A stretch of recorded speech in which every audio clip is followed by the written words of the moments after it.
Impact player എന്ന് പറഞ്ഞാൽ ഇതാണ് ഇമ്പാക്ട് പ്ലെയർ.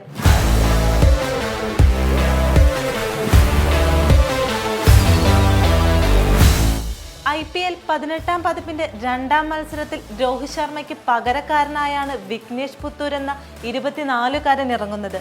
ഒന്നുകൂടി വിശേഷിപ്പിച്ച് പറഞ്ഞാൽ China man made in Kerala.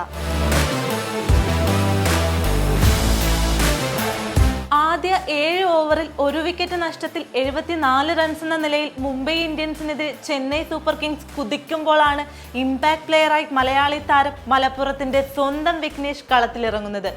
ആദ്യ ഓവറിൽ അർദ്ധ സെഞ്ചുറിയിൽ നിൽക്കുന്ന ഋതുരാജ് ഗെയ്ക്വാഡിനെ പുറത്താക്കി. പിന്നാലെ ശിവൻ ദുബെയെ പറഞ്ഞയച്ചു. ദീപക് ഹൂഡയെ കൂടി പുറത്താക്കിയപ്പോൾ അരങ്ങേറ്റ മത്സരത്തിൽ തന്നെ വിഘ്നേഷിന് ഹാട്രിക്. ഓട്ടോറിക്ഷ ഡ്രൈവറായ പെരിന്തൽമണ്ണ കുന്നപ്പള്ളി പുത്തൂർ വീട്ടിൽ പി സുനിലിന്റെയും KP ബിന്ദുവിന്റെയും മകനായ വിഘ്നേഷിന് ക്രിക്കറ്റിൽ പറയത്തക്ക പാരമ്പര്യങ്ങളൊന്നുമില്ല. കേരളത്തിനായി അണ്ടർ 14, 19, 23 വിഭാഗങ്ങളിൽ കളിച്ചിട്ടുണ്ട്. കഴിഞ്ഞ വർഷം നടന്ന പ്രഥമ കേരള ക്രിക്കറ്റ് ലീഗിൽ ആലപ്പി റിപ്പിൾസിൽ കളിക്കാൻ അവസരം ലഭിച്ചതാണ് വഴിത്തിരിവായത്. ഇതുവരെ കേരള സീനിയർ ടീമിൽ പോലും വിഘ്നേഷ് കളിച്ചിട്ടില്ല. Indian chinaman spinner Kuldeep Yadav അദ്ദേഹത്തിന്റെ കരിയറിന്റെ തുടക്കത്തിലെറിഞ്ഞ അതേ വേഗതയിലാണ് വിഘ്നേഷും എറിയുന്നതെന്ന് കമന്റേറ്റർ ഹർഷ ബോഗ്ലെ നിരീക്ഷിച്ചു.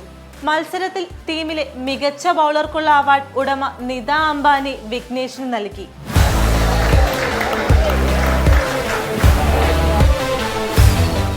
മത്സരശേഷം മഹേന്ദ്ര സിംഗ് ധോണി വിഘ്നേഷിനെ പ്രത്യേകം അഭിനന്ദിക്കുകയും ഉണ്ടായി.